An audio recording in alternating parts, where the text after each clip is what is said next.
एक बार शहंशाह अकबर के दरबार में बहुत ही अजीब मुकदमा आया, जिसने सभी को सोचने पर मजबूर कर दिया। हुआ यूं कि बादशाह अकबर के दरबार में दो महिलाएं रोती हुई पहुंची। उनके साथ में लगभग 2 या 3 साल का सुंदर सा बच्चा भी था। दोनों महिलाएं लगातार रो रही थीं और साथ ही दावा कर रही थीं कि बच्चा उनका है। अब समस्या ये थी कि दोनों शहर के बाहर रहती थीं, जिस कारण उन्हें कोई नहीं जाता था। इसलिए ये बताना मुश्किल था कि उस नन्हे से बच्चे की असली माँ कौन है।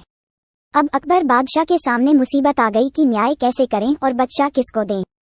इस बारे में उन्होंने एक एक करके सभी दरबारियों की राय ली, लेकिन कोई भी इस गुत्थी को नहीं सुलझा सका। और तभी बीरबल दरबार में पहुंच गए।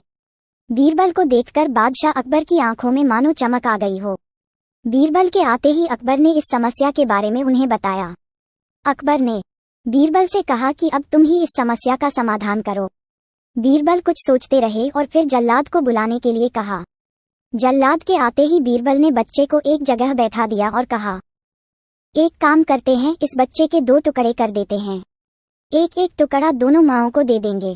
अगर इन दोनों महिलाओं में से किसी एक को ये बात मंजूर नहीं है तो जल्लाद उस महिला के 2 टुकड़े कर देगा।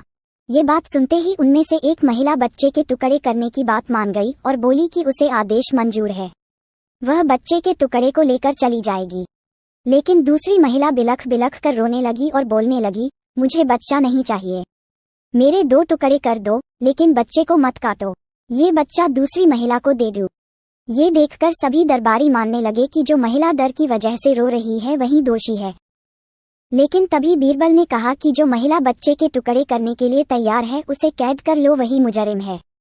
इस बात को सुनकर वह महिला रोने लगी और माफी मांगने लगी, लेकिन बादशाह अकबर ने उसे जेल में डलवा दिया। बाद में अकबर ने बीरबल से पूछा कि तुमको कैसे पता चला कि असली माँ कौन है। तब बीरबल ने मुस्कुराते हुए कहा, महाराज, माँ सारी मुसीबतों को अपने सिर पर ले लेती है, लेकिन बच्चे पर आंच भी नहीं आने देती, और यही हुआ।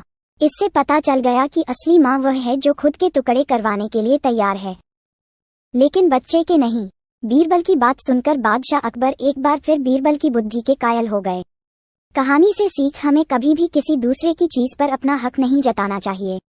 साथ ही हमेशा सच्चाई की ही जीत होती है और समझदारी से काम लेने पर हर समस्या का हल निकल आता है। दोस्तों, अगर आपको हमारी कहानी अच्छी लगती है तो चैनल को लाइक कीजिए और सब्सक्राइब कीजिए। Thank you.